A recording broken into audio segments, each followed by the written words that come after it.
people just wander around in the wilderness aimlessly, right? Because they have no idea where they're going and they have no idea of what success looks like. This is the PMP Industry Insider Podcast. Hello and welcome out to another episode of the PMP Industry Insider Podcast, where we take a look at what is changing in the industry and we take you to the front lines to those that are driving those changes. As always, I'm Donnie, Shelton, owner of Triangle Home Services, which has Triangle Pest as well as Triangle Lawn. And with me is the, should I say, jolly old Dan Gordon. Is that appropriate for this time of year? I don't know. I don't like the term old, but we could go on from there. Very jolly though. Rosy cheeks. Rosy come on. Cheeks, yeah. Ready. Just a young man doing his thing. So it's hello everybody. Dan Gordon from PCO Bookkeepers, M&A specialists. We do accounting for the pest and lawn care industry as well as exit services.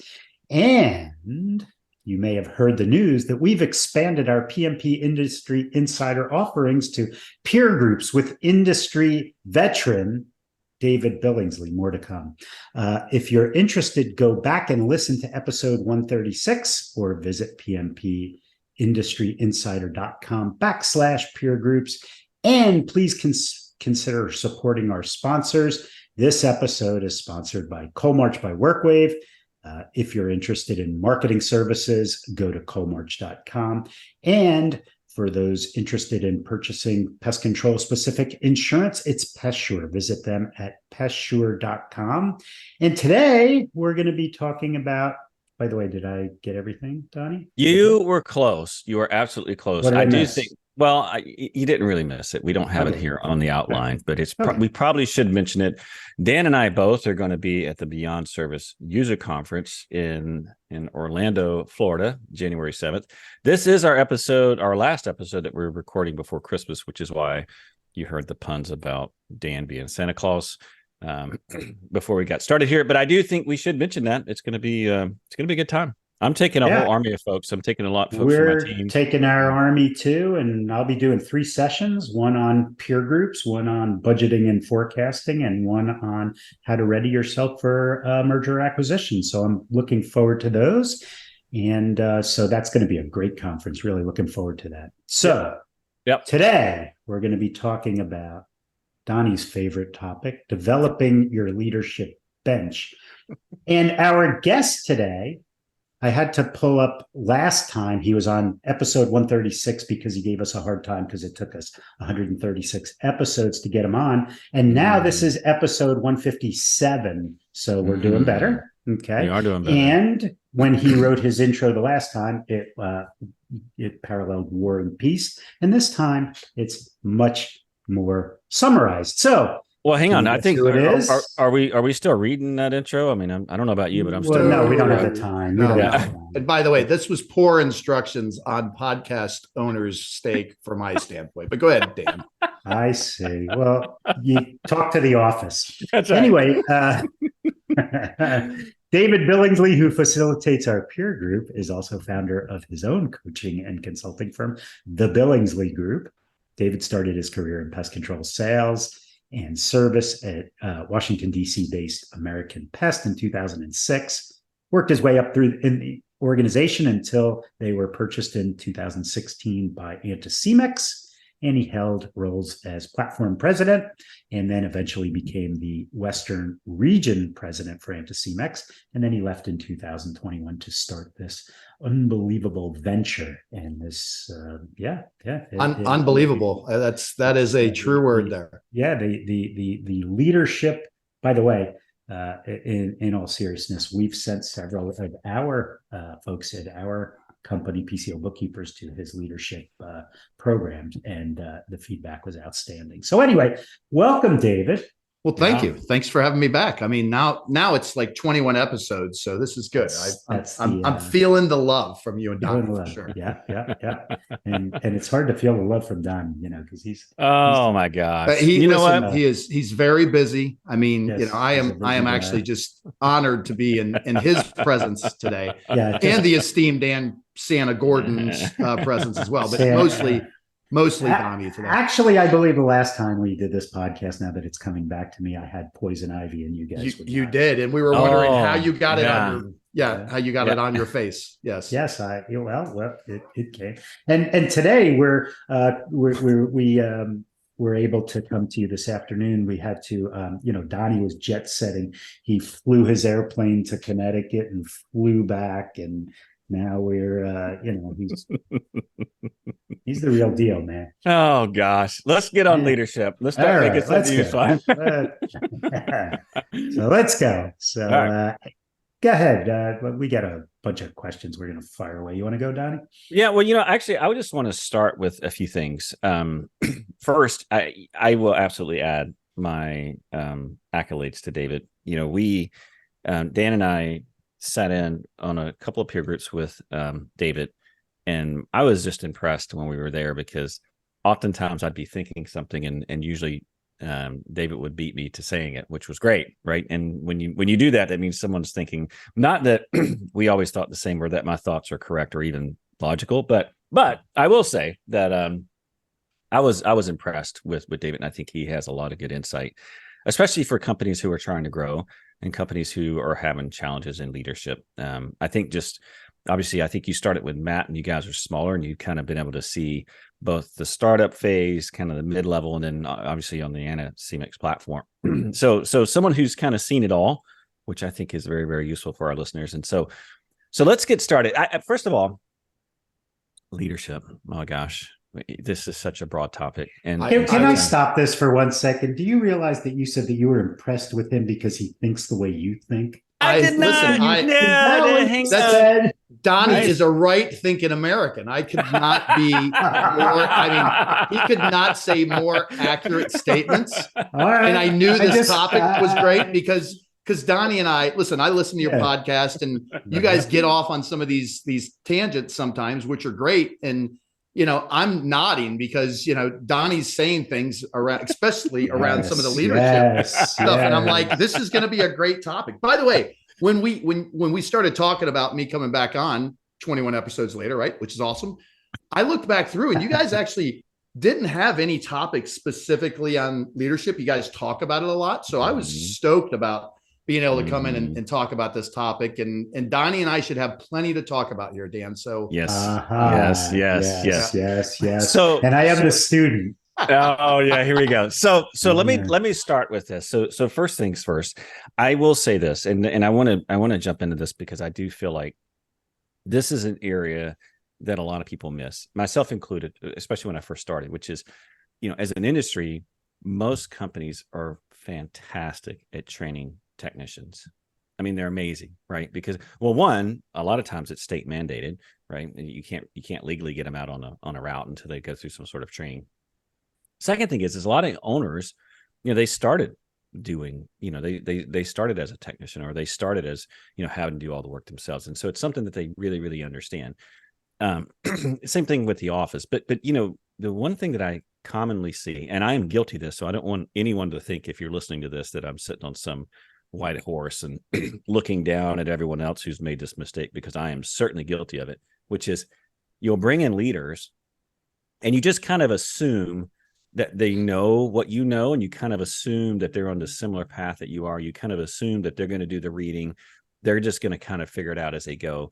And it is a bad assumption that gets worse. It's one of those things. It's when you got something that's going in amplitude, and then the further it goes, like you've seen those videos of the bridges where the wind's getting it and it just gets worse.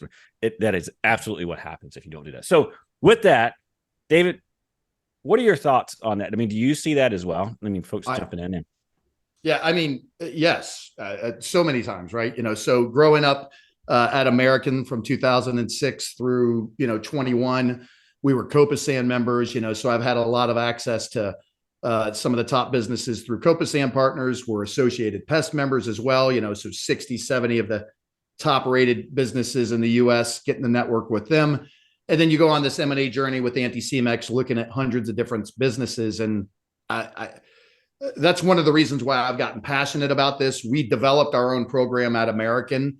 And when I went out on my own, I've been saying for years, and anybody that knows me, I've said this multiple times, and I think one of the single most largest opportunities we have in our industry is mid-level management training. I think in the end, that's one of the things that hog ties us around growth. We can hire technicians. It's finally getting a little bit easier. We know how to train them. Generally speaking, at very high levels, we've got some great leaders in organizations, but the thing that will hamstring us for growth, especially for fast growing businesses, is that opportunity to be able to find leaders.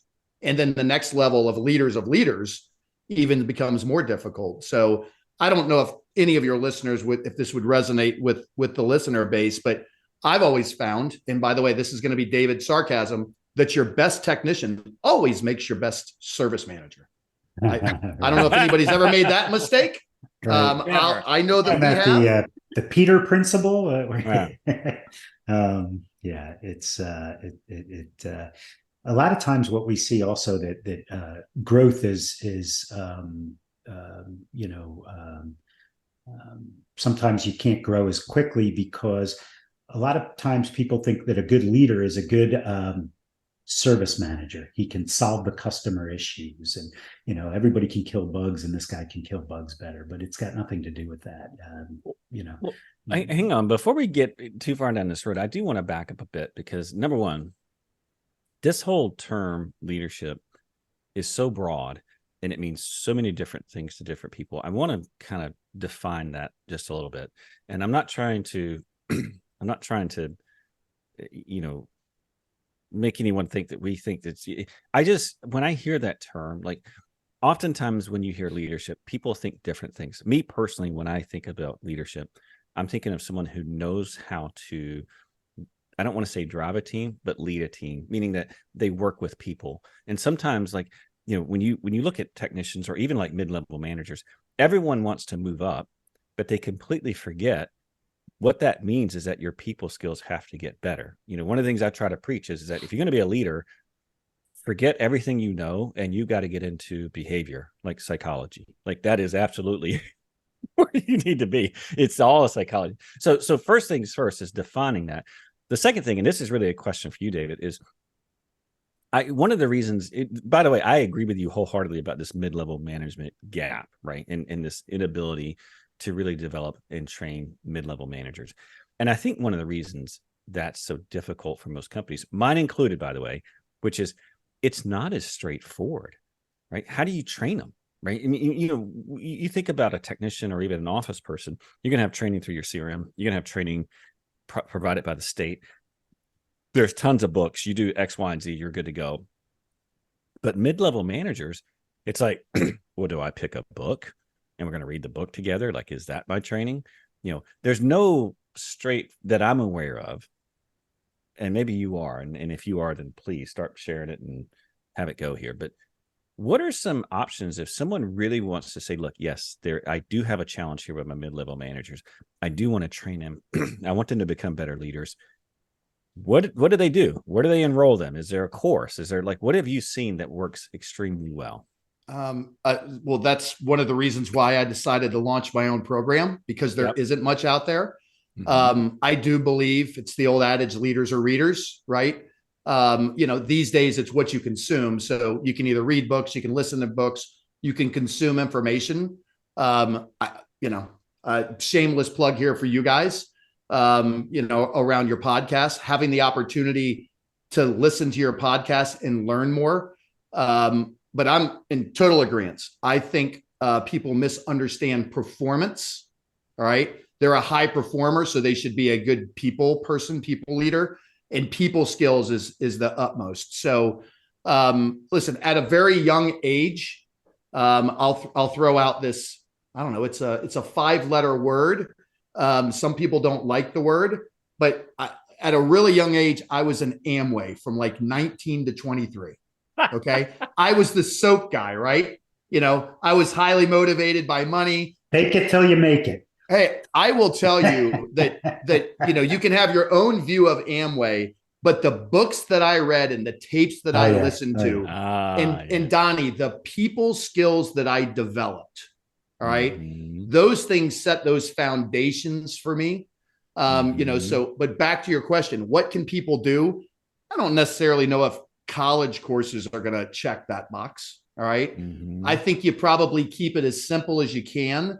and build some foundational principles, so, I've got a presentation that I put together that I work on some of this, and Donnie and Dan, please share that, in the notes afterwards, but when we start talking about overall leadership, when we started to develop our program at American, you can call them our foundational principles. It's just some of the things that we kind of hang our hats on, but it's really ensuring your leaders can, have the ability to understand their self-awareness, right? How you show up as a leader, managing your self-regulation. How do you deal with stress? Time management and prioritization. If you think about this, right? So the bulk of most of our leaders, they come from our technician base, all right? Because that's where our largest population of people are. And so when we promote those people, part of the challenge here, right, is with technology these days, how many businesses out there are still allowing their technicians to go run their own routes, right? We do that now. Pest routes, WorkWave, PestPack, the routing modules there are fantastic, right? And now we can be able to route, but we've taken away that opportunity for our team members, our technicians, to be able to manage their time. And then we promote them and expect them to be able to help manage their time and other technicians' times, right? Mm-hmm. You touched on this relationship management, all right? The ability to be able to work with people and develop a team. How do you motivate that team? Accountability, all right? I've looked at so many organizations, so many leaders are not, I thrive on confrontation, all right? And I realize that I am like... Hold on, David. I have a slide from your presentation that I want to show. Let's see. Are you going to pull up the great Colin Powell? Yes. Why? Hey, yeah. Are you looking at it? No, I guess I can see what you just shared. Yeah. You had it up. Yep. Being a leader sometimes means pissing people off. That is another great American, and that is General Colin Powell. And now, and by the way, he's got some great, Donnie. Once again, there are some great resources out there, online just around leadership. And as I've gotten into my consulting business, I've tried to more and more research leadership. And there's some great resources out there. But Colin Powell's got some great resources, but yes, that slide came from him. And now his was more in, when he makes decision, and Donnie, you were in the military. Those decisions can be life or death. Ours in the pest control industry, maybe not so much. But yes, it's having the ability to actually piss people off and still have their respect, so those are just some of the things that we kind of focus on as building blocks within our programs. You were talking about books and those types of things. I do want to, you said something about core tenets and it just triggered my brain. One of the books that I have that I absolutely love, and I use it for all of our new managers. It's actually a book by Jocko Willink called Leadership Strategy and Tactics. If you've read the book, Extreme Ownership, that's a fantastic book. It's kind of general in nature, but that leadership strategy and tactics, it's more like, this is how you do it. And it actually is written for mid-level managers. It teaches them things about how to lead up the chain, how to lead down the chain. But even then, it's not like, someone gets done with reading a book. I think one of the things that people miss is, first of all, what's your leadership style, right? Style, we all have different styles. You can lead people, but the other part is the environment. Sometimes people forget, if you go into a great environment, it's very easy to lead. If you go into a crappy environment, it's very, very difficult. And I know I've shared this story in the past, but I call it the Miller effect. And if I've said this on the podcast, Dan, please stop me. Have I shared this story about Miller? I think I did. I think I did. This was the guy who worked for the government who was. Yeah. But the whole point of that, and if you haven't heard that story, basically, I'll give the very, very high level, which is basically there was an environment where people looked for not doing work and they got away with it. And you have a new guy that comes in, and the environment is that no one really does anything. And so this person's just like killing it. And then over time, they realize like, this is useless, right? This is worthless. There's no point in me like doing Wore this. him down. Yep. Right. And then he becomes just like everyone else that's there. And so I think one of the things that people really miss when it comes to leadership is, what's the environment like? Because environment shapes behavior, right? I mean, we all know that, right? I mean, like if I go around Dan, of course, I'm going to behave completely different than if I go around my wife, right? I would hope so. Yeah, exactly. But that's my point, right? I mean, the reality of it is like scary. You're scaring me. Yeah. Well, the only point I'm making out of this is that sometimes I think people put everything on the leader, like the leader was responsible for everything. And that may or may not be true. And sometimes that leader might just be lucky. You know what I mean? They might be in the right place at the right time. I'm only making the point here that you have to pay attention to environment just as much as you do leadership when you're running a company. I absolutely think that's like, it's one of the things that should be on your radar in addition to leadership development is like, what's the culture? What's the environment like? What are people walking into? How are they behaving? And is that what I want? And if it's not, that's a great place to start. So anyway, I'm done with my monologue. No, Donnie, you teed that up. Dan, pull up slide 13. 13. I mean, because let's see if I can do this. 13. Are you looking at it? No, you got to share your screen. No, you got to share your screen. Yeah. And there we go. There we go. So, so Donnie, right? I mean, first things first, culture is king. In order to be able to thrive as a leader, you've actually got to have the right culture. All right. So it's this cultureness of openness, communication, allowing failure. Right. So one of the best things that a leader can do, one of the best things that Matt Nixon, my old owner, allowed me to do, Anti-Cemex was great about this as well as the whole concept of failing forward, was to allow you to fail and learn from your mistakes. I think too often organizations, they just don't allow their people to fail enough. And then the other part of this is within organizations, time is money. So you got to give people time and develop them. And then you also have to invest in those people in their development. So Donnie, once again, I knew you and I there's going to be lots of head nodding, for this, because I mean, you and I, the culture of a business. If you come into a business where ownership is not going to allow you to do those things, you've got control issues within those organizations, So I was on a client call this morning talking about delegation.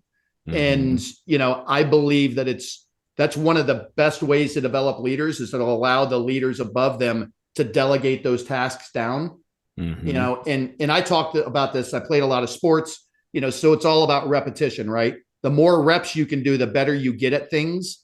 And when leaders hold on to things that they should be delegating down to their team, they are shortchanging them those repetitions for them to get better. So they consequently stunt those folks' opportunities to develop as leaders quicker because they're just not allowing them to do those tasks and make the mistakes. I think it's just so important. And one of the things here, one of your building blocks is time management. And if you can't delegate, you can't manage your time. Amen. The other, I guess I'm all over the place, but building self-awareness. Tell us about that. That one I find to be most important, just because, you can tell a guy to go into battle, but, if you're making fun of him in the background or you're not aligned with him, is that good leadership? So tell us about self-awareness. That's my old Vistage chair used to say, David, how do you show up, to work every day? Right. So I know that you guys have had a Colby index. You guys had an expert on that talking about that. I'm more in kind of the disc camp. All right. But ultimately it's about knowing thyself to lead thyself, So how do you show up, and then understanding, by the way, how you are showing up on a daily basis in conjunction with how your leaders or how your direct reports show up and how you interact, because everybody's personalities are different. All right. So just an experience for me at American is one of my direct reports after we went through the DISC assessment. On disc, I am as high of a D as possible. I am a 100% B. Okay. And What's then I'm D? about a 90% I. All right. What is D? What's D? What's that? It's dominant. All right. It's Donnie. So I'm this DI, right? If you add a couple extra letters to it, some people may refer to me that way as well, right?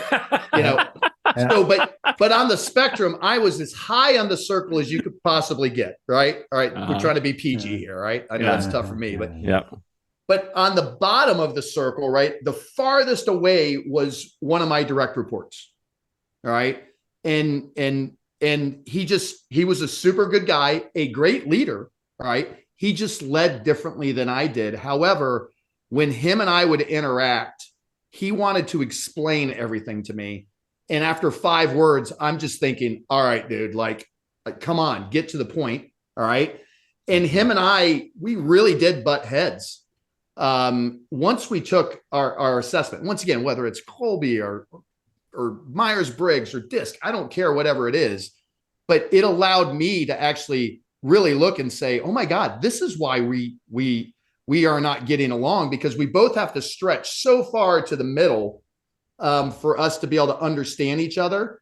And it's really understanding, one, who you really are as a person, all right, and how you react to situations. That's the self-awareness.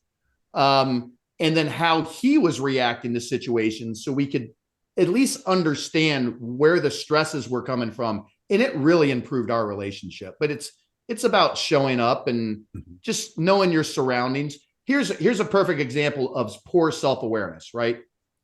I don't know if anybody's I travel a lot, so I'm in airports a lot. Dan, you're in airports a lot. Donnie, you got your own airplane, so I got it. All right. So you never experience it. He's in the private. Yes, I know. Right? Upper echelon, enough. top 10 of top 10, right? So Donnie, you have never experienced this, where us common travelers go. Yes. But you have somebody going up an escalator. It's super busy in the airport, right? They get to the top of the escalator, and what do? Stop. All right. And they're looking around. Where should I go? And by the way, you're coming up on them and everybody else behind you, right? That's just somebody that is just not aware of their surroundings, and they're just not being self-aware, right? Understand your surroundings, understand how to react to certain situations. And we go through some of those things, within our training, but it's just taking people that have no formal training or people skills, and at least giving people an opportunity to be successful by giving them this foundation. And just so many folks don't. We get busy. We're like, hey, we need another leader. Hey, Dan, you're a great technician. Great. We want you in charge of these 5 people. Yes, we're going to train you. And then all of a sudden the next fire, right? The next dumpster fire occurs. And all of a sudden you're on to that. And then you forget about Dan later on. Yeah. Well, so how does that lead to self-regulation? Hang on, because I think both of these kind of build into 2 things, and I want to talk. Wait, am I thinking like Donnie? Well, possibly, probably not. Though you and I don't think the same, but it's okay. That's all right. I appreciate our diversity, Dan. How's that? Yes. Yes. All right. So the one thing I would say, we're talking about building self-awareness and managing self-regulation, is probably one of the most, in Donnie's opinion, the most critical skills that any leader has to have. And I would say, if I'm looking at a leader, this is the number one thing that I look at.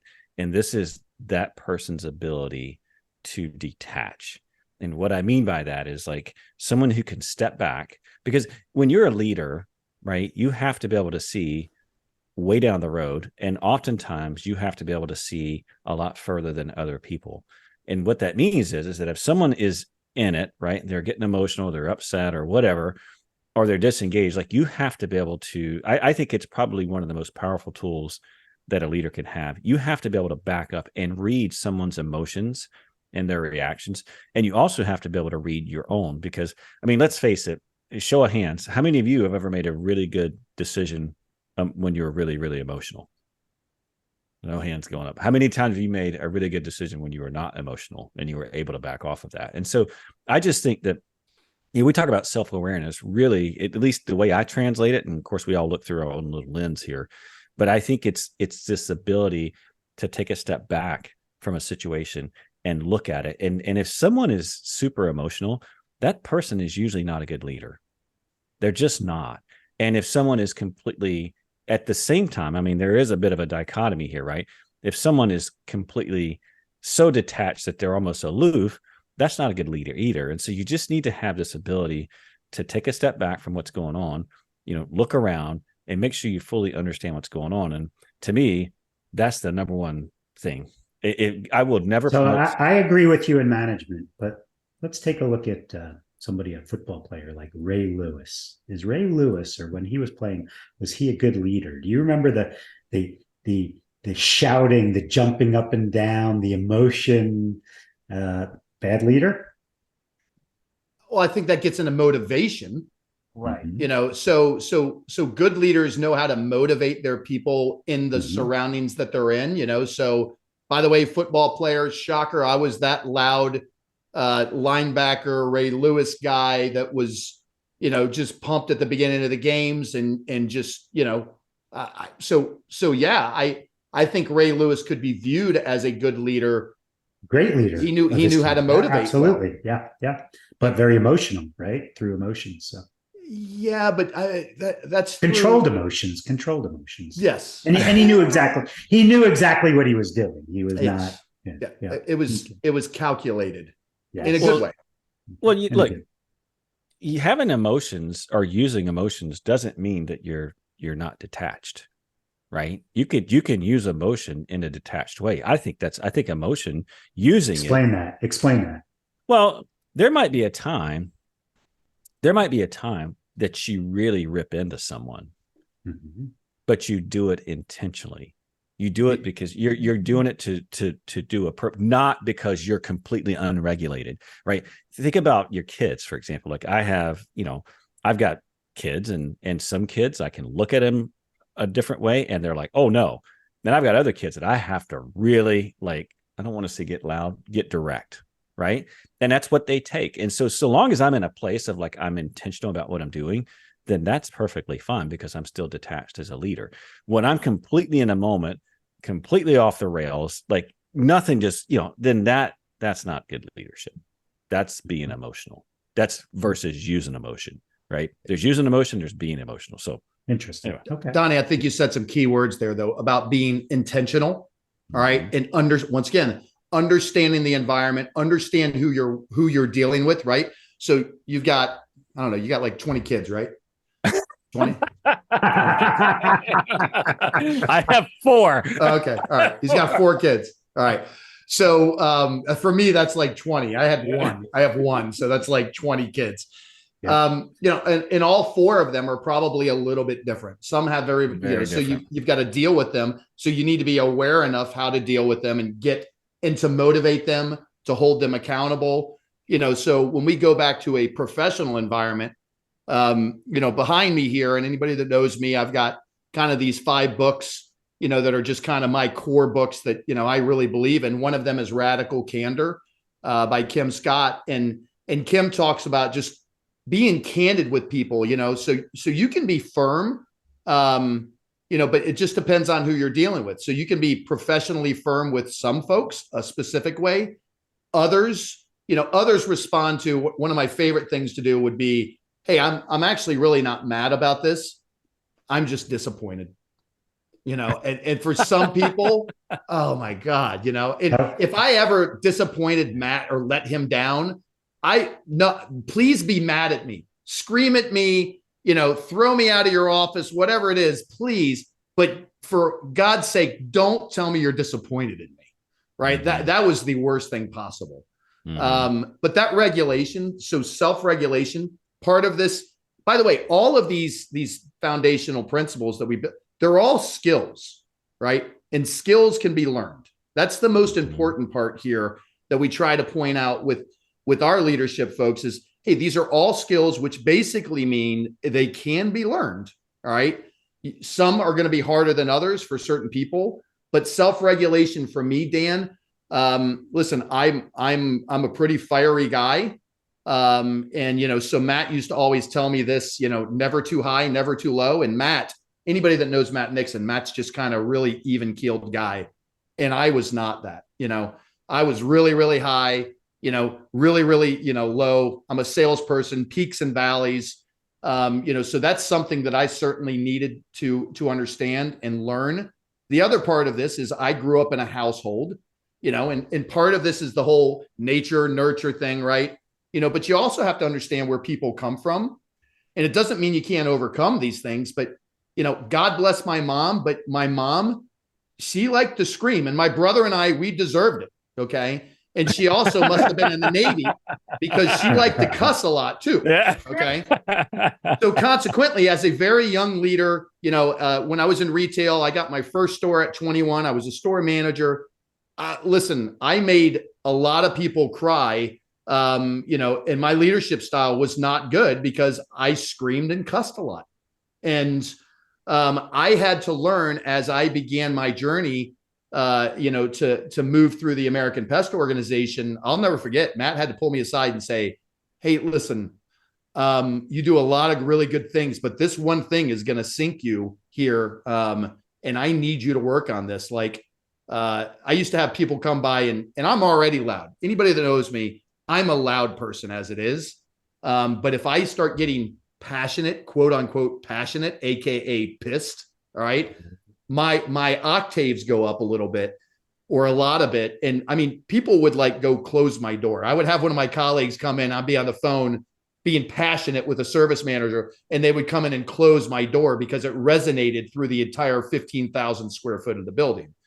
So I had to learn that. One of the things I do in my talks that I do sometimes, I talk about self-regulation, and I've got a bottle of water and then a bottle of soda.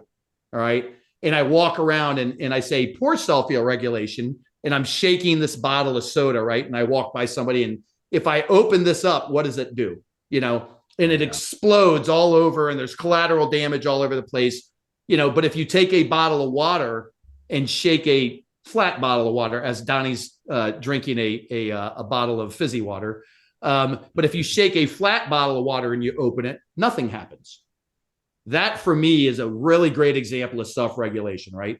Be that flat bottle of water, never too high, never too low. You do not want to be the carbonated beverage, because when you open that up, it just explodes.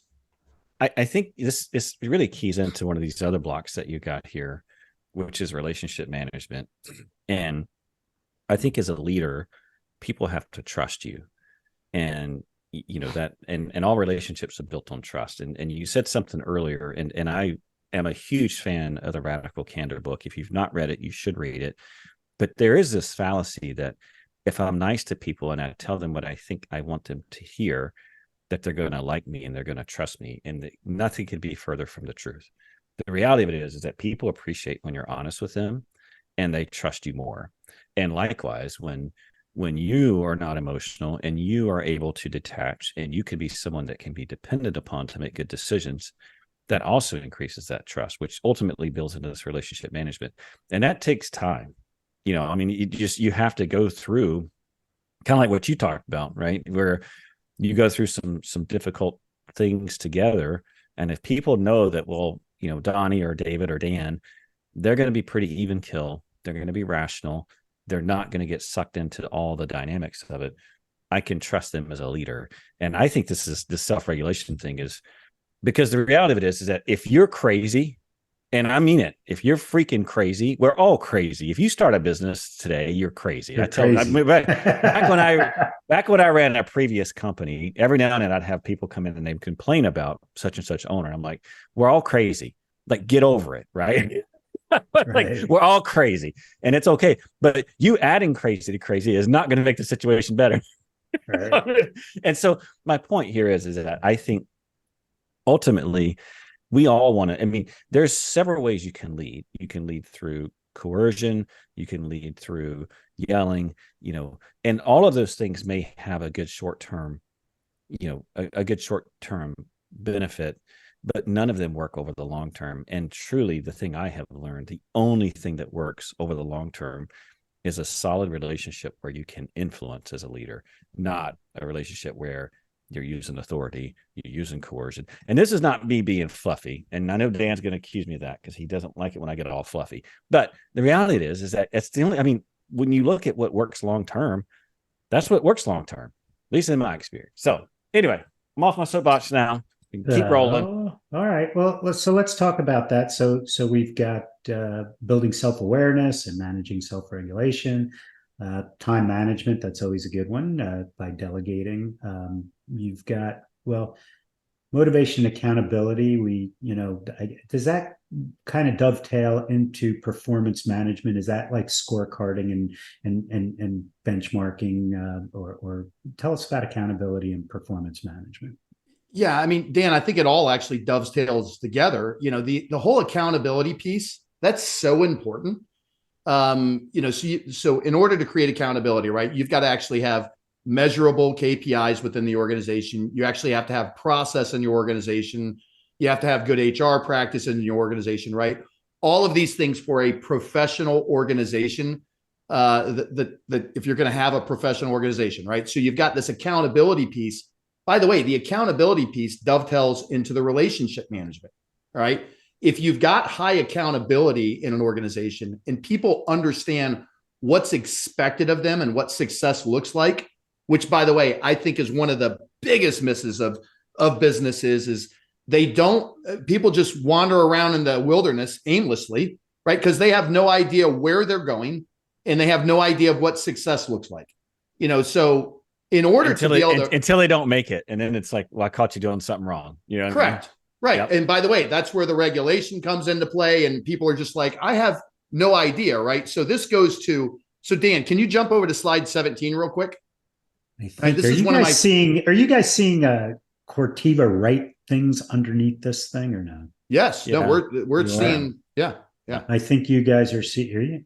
How do I stop this? What 17? Slide 17, right?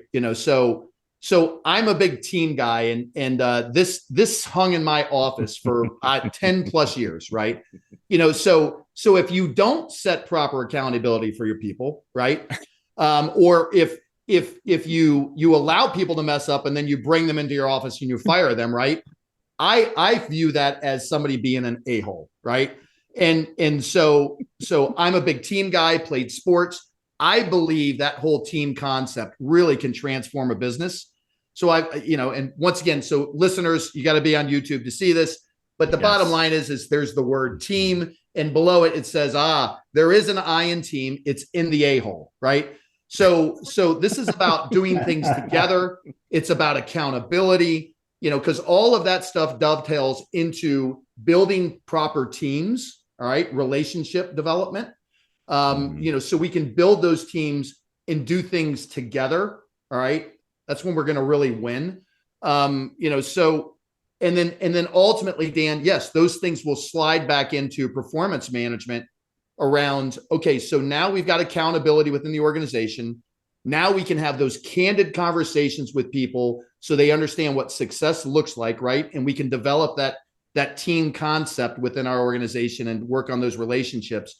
And then that gets into performance management around, okay, so now we're going to have these regular conversations with people so we can understand where there are opportunities, all right, and then where they're succeeding. And we just need to have those active conversations and communicate with people. I've done it before. I'm sure nobody's done it before except me, but the worst thing you can do when you fire somebody is for it to be a surprise, all right? And that's what Kim Scott talks about in Radical Candor. I've done it before. If you fire somebody and it's a surprise, that is 1,000%, 100% on you, hands down, because you have not set those expectations. You probably have very lacking accountability in the organization. Your relationships with people probably is not great, and you certainly are not managing performance. Right. One of the things that I want to come back to, we talk about accountability, and this is going to sound like I'm such a Jocko fanboy, and I guess now that I'm thinking about it, I guess I probably am. But there's a video. You are. We should. Just own it, man. It's fun. Yeah. Well, he has a video on YouTube, and he gets into this whole idea of accountability, and it's such a great video. It's so good. I showed it to my leadership team, and he talks about accountability and what it really, really is at its core. And, when a lot of people think of accountability, they think, well, I've got a hold of this number and I'm not going to let them go. And that's not really what accountability is, right? Accountability, truly, when you break it down, is actually leadership. It's exactly what you just described, David, which is doing the hard work of accountability. Accountability is a two-way street, right? It's setting the parameters. It's getting clear on what you're looking for. It's showing them the path to success. And then after that, it's like, okay, but what happens is oftentimes there's not a lot of clarity. And then we want accountability when really the egg is kind of on you, right? Because you didn't do the leadership side of it. And so that's a hard thing. I recommend for, and I work with, a lot of CEOs and owners of businesses, but I also work with their next levels and even branch manager levels. And when I'm working with those L2 or L3 levels in the organization, I consistently press them to manage up. I think managing up is underrated. I think more people should do it. What I mean by that is, as owners or managers, we have expectations for our team members. All right. We want you to perform at a specific level. We want you to build a team and all of those things. However, there's onus on us as leaders, right? We can't just put somebody into a position with no formal training and expect them to do those things. So it's just as much our responsibility to support them. And so there needs to be some awareness around that. There needs to be some ownership around that. It is our responsibilities as leaders to ensure that our leaders have the proper tools. Like, we would never send a technician out into the field with an empty truck, right? We know how to do those things. They're going to need a B&G or a backpack sprayer or a power sprayer, and they're going to need some aerosols and some concentrates and all those things, right? So we set them up with the proper tools for them to be successful, to treat and do their jobs. But as managers, many times we do not set our leaders up to be successful because they don't even have the proper tools to be able to do their job, because they have no idea how to do it. It's funny, and we are getting close to the end here, and I want to take this around to just one more. I feel like a critical thing that we do need to spend at least 2 or 3 minutes on, and that is this: if you are an owner or a high level leader, Dave Ramsey talks about this, and he didn't invent it. I just remember from his book Entree Leader, he talked about it. But you are absolutely the lid of the organization, and your leadership ability is the lid of the organization. And so, and I have been on a journey. I try to get better as a leader. There's always room to improve. I make stupid mistakes, but ultimately I understand as an owner, like this is my, this is what I do, right? Learning about leadership, dealing with people, and I say dealing with people, but leading people, like that is my jam, right? That's where I need to be focused. There's strategy, and there's people, and there's culture. That's where and obviously the numbers, but the reality of it is that if you're not involved in developing yourself, if you're not involved in developing your leadership skills, at some point, either the company or a team's going to outgrow you, and then you're going to be the problem. And oftentimes, like, I had something that happened, which I thought was pretty funny, and I'll admit it here, which was, I have all these systems in place at my company where people have to do reviews. They have all these other things that have to be done as part of the normal leadership cycle. And then one day I stopped, I'm like, I don't give reviews to my high level leader. I'm like, what are you doing, Donnie? But I stopped, and I do it now. But do as I say, not as I do. Yeah, right? exactly. And I completely missed the fact that like, I held them to one standard, and I didn't hold myself to the same or even a higher standard. And so the point I want to make to our listeners, and especially if you're an owner or whatever, is that even if leadership isn't your thing, you need to hire someone that it is, because there is a lid in your organization. And if you're the owner or the leader, it's you. It's you. It's always you. And so, the more that you can get into leading yourself, the more you can get into understanding what it is, that's going to allow the organization to grow. And likewise, the more limitations you have, the more that's going to show on your business. And I think Michael Gerber said this, and it's 100% true. And he says, every business is a reflection of the owner. And that's right. and it's, and so anyway, I'll get off my soapbox.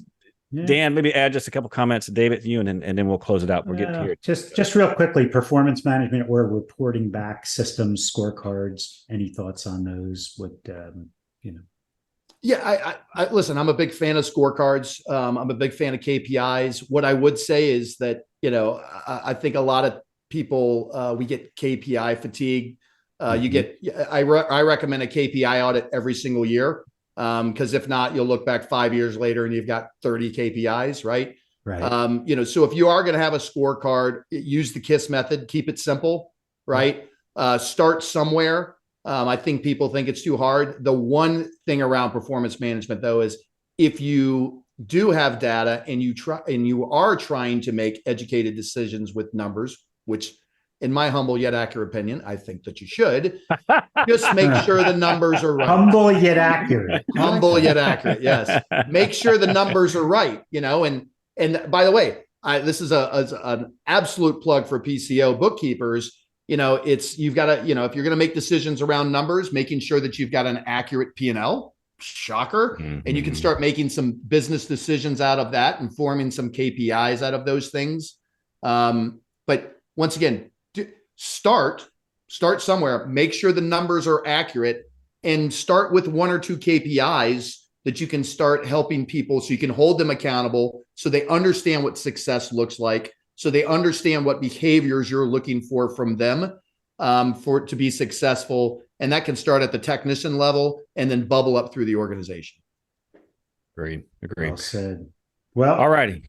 So let's bring this right around. There's 2 things that we learned today. The first one is that there is an I in team. It's in the a-hole, baby. Don't be the a-hole. The second is David is working on a book called Leadership Lessons from Mom. Ed Robinson said I should write a book. Actually, I'm going to get a ghostwriter. I'm not writing a book. Actually, I think the title is Effing Leadership Lessons from Mom. From Mom. Yes. I think that was her favorite word. Yes. All righty. Well, okay. Thank you all for joining us. You've managed to spend some time with Dan and I again. As always, we very much appreciate any kind of ratings and reviews that you can give us, unless they're complaints. In that case, I ask you to direct those to Dan. These slides will be available on our podcast website, pmpindustryinsider.com. And with that, we're signing off. We'll see you all next time. Take care. Thanks, everybody. Thanks, guys. Bye. I appreciate it.